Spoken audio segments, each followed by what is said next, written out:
찬미예수님 자비의 사도들입니다. 최영업 신부님 편지 11번째 읽어보겠습니다. 여기에서는 양반 신분에 대한 어떤 어려움에 대해서 나오는데 한번 읽어볼게요. 지극기주 예수 마리아 요셉 베론에서 1855년 10월 8일 날 지극히 공경하올 르그레주아 신부님께 이렇게 시작합니다.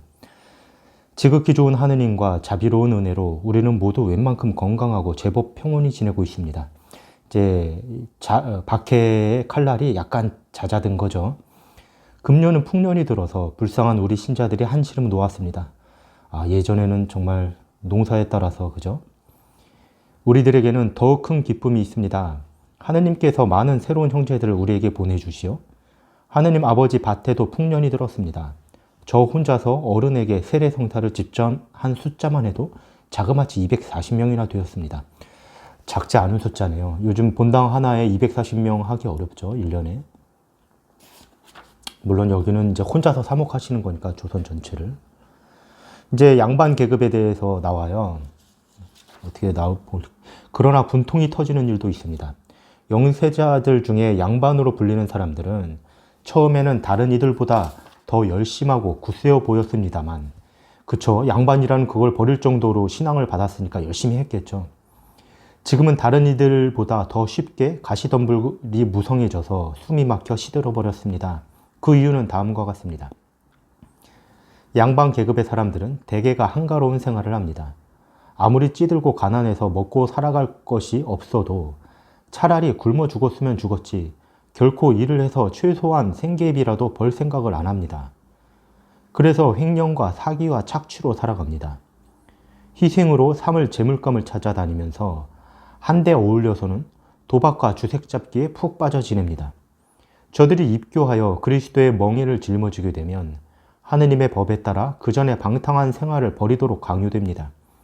그런데 그들은 정직한 직업을 가지고 생계를 꾸려나가기에는 유익한 전문 기술이 전혀 없거나 전문 기술자가 될 소질이 없습니다. 그래서 벌써 먹을 것이 없는 처지이니만큼 굶주림에 못 견디게 되면 이전에 못된 버릇으로 되돌아가는 경우가 흔합니다. 그렇게 되면 이전보다 더 나쁜 사람들이 됩니다. 이렇다는 거예요. 양반들이 옛날에 그냥 한량이었나 봐요. 정말 말이 좋아 한량이지 백수 건달에 다른 사람 괴롭히는 권한이 있는 것이었던가 봐요. 그러면서 이제 박해가 잦아든 이유가 당파 싸움이라고 여기서 말씀하시고 있고요. 아버지 어머니에 대해서 또 얘기합니다. 저희 아버지 프란치스코가 죽었을 때 당시에 감옥에는 프란치스코와 함께 체포된 사람 중 신자가 한 사람뿐이었습니다. 그러니까 다 이제 배교했다는 거죠. 그만큼 이제 힘들었겠죠. 뭐 배교했다고 해서 뭐 하늘나라에 못 가는다고는 생각할 수 없는 거죠.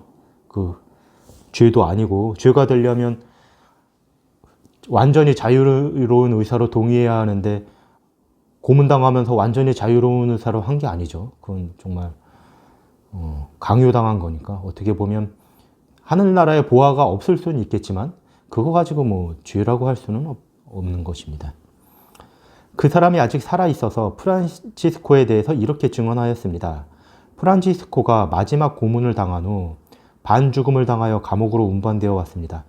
아유, 그 아픈 사람을 또 가갖고 또 고문해갖고 반죽음이 돼서 왔다고 그러니 얼마나 아팠을까요? 차츰 정신을 되찾자 프란치스코는 신음하는 소리를 하며 자기와 함께 체포되었다가 고문을 못 이겨 배교한 자들에 대해 마음으로부터 매우 슬퍼하였습니다. 그러니까 다들 이제 배교하고 나갔다는 거죠. 프란치스코는 마지막 처절한 고문을 받은 지 사흘 후 함께 잡힌 동료에게 나는 오늘 죽을 겁니다. 이렇게 얘기를 했다고 해요. 목이 아주 마르니 마실 것을 좀 찾아주시오. 그러니까 엄청나게 극도로 목이 말랐던 모양이죠. 제발 죽어가는 중에 한 모금이라도 먹을 수 있기를 애원할 만큼. 가져다 준 물을 마신 후 다시 한번 배교자들에 대해서 동정하는 말을 하고 조용하고 평안하게 운명하였다고 합니다. 이렇게 나오고요. 마리아, 이제 엄마에 대해서 나옵니다. 다만 마리아가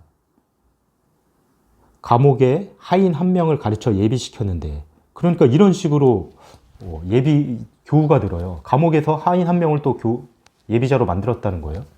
그가 아직 세례를 받고 신자가 되지는 못하였지만 하느님을 믿었고 형장에까지 따라가서 마리아가 흔연한 낯으로 형벌을 받는 것을 보고 크게 감동하였으며 죽는 모습을 보고 감동했다고 합니다. 또 그 이야기를 아들 야고보에게 전했다고 합니다. 저의 아버지의 시체는 아들과 친척들이 다 찾아서 매장하였습니다. 그러나 어머니 마리아의 시체는 함께 참수된 동료 순교자들과 함께 묻혔으며 또 비신자들이 무서워서 밤중에 비신자들 무덤 가운데 묻었기 때문에 지금은 어디 있는지 찾을 길이 없습니다. 그러나 저희 아버지는 무덤 사이에서 똑똑히 구별할 수 있게 묻혔습니다. 이렇게. 이유가 뭘까요? 남자라서 그런가? 이런 사건에 대해서 신부님이 순교자들과 그 밖에 주목할 만한 사건에 대해서 글로 적어보내라고 하셨는데 이런 사건에 대해 글로나 구전으로 전해지는 것들을 많이 찾아내기는 했습니다만 충분한 증거를 확보하지 못하였기 때문에 신부님께 지금 그 사실을 말씀드릴 수는 없습니다. 이 다음에 정확한 사실을 알게 되면 빠뜨리지 않고 보고드리겠습니다. 이렇게 얘기를 해요. 그러니까 그 상황에서도 정확하게 기록을 하려고 노력한 것이죠. 지극히 공경하올 스승님께 가장 비천한 종 최 토마스가 올립니다. 이렇게 11번째 서한이 마무리되네요.